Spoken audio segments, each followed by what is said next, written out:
Star news और मैं हूं आपके साथ शहरीन। औरंगाबाद क्षेत्र के गांव जनोरा में आज करीब 6 बजे नहर कट गई, जिसकी सूचना मिलते ही मुकेश पंडित मौके पर पहुंचे। किसानों की सारी समस्याएं सुनी।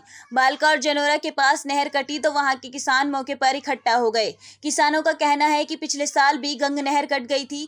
वो नहर गाँव जनोरा की तरफ कटी थी और अब की बार भी ये नहर गाँव बादशाहपुर की तरफ कटी है, जिससे हमारी धान की फसल अब पूरी तरह से खत्म हो गई। किसानों ने कहा, अब हमारे बच्चों की पढ़ाई लिखाई का खर्चा कहां से आएगा। और किसानों ने कहा कि पिछले साल तो हमारी आलू और गेहूं की फसल नहर कटने से नष्ट हो गई थी। अब की बार किसी से ब्याज पर पैसा लेकर धान की फसल लगाई थी, जो नहर कटने से नष्ट हो गई। किसानों ने कहा, इसकी सूचना औरंगाबाद थाना प्रभारी योगेंद्र मालिक को दी गई है और मौके पर औरंगाबाद थाना प्रभारी योगेंद्र मालिक और अन्य पुलिसकर्मियों के साथ मौके पर पहुंच गए। और किसानों ने कहा, 1 घंटा बीत जाने के बाद भी कोई नहर महकमे का आला अफसर यहां पर नहीं आए हैं। आपको बता दें, इसी के साथ किसानों ने ये भी कहा कि हमें पिछले साल भी इस नुकसान का मुआवजा नहीं मिला था और इस बार भी हमारी फसल नष्ट हो गई है। इस बार तो सरकार को मुआवजा देना पड़ेगा।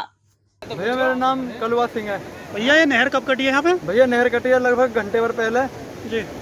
मुन्ने सनफ नानक चंद जिनके खेत वाले हैं वो हैं। कितना नुकसान हो गया होगा अब तक? भाई लगभग 13-14 बीघे जो जमीन है ना, हाथ से जिस खेत में कटी है भाई उसमें रेग आ गई है और वो जो है ना रेग कम से कम 2 साल में जाएगा। अब तक मौके पे कोई प्रशासन अधिकारी आया है या नहीं आया? पुलिस आई है फिलहाल तो, लेकिन अब और कोई आया है? भाई कोई दिखाई नहर रुक चुकी है नहीं रुकी है? भैया नहर कैसे रुक जाएगी भाई? सुबह को रुकेगी तो जहाँ तक मेरे साथ, क्योंकि भाई रात में तो होंगे भाई देख भाव दिखा।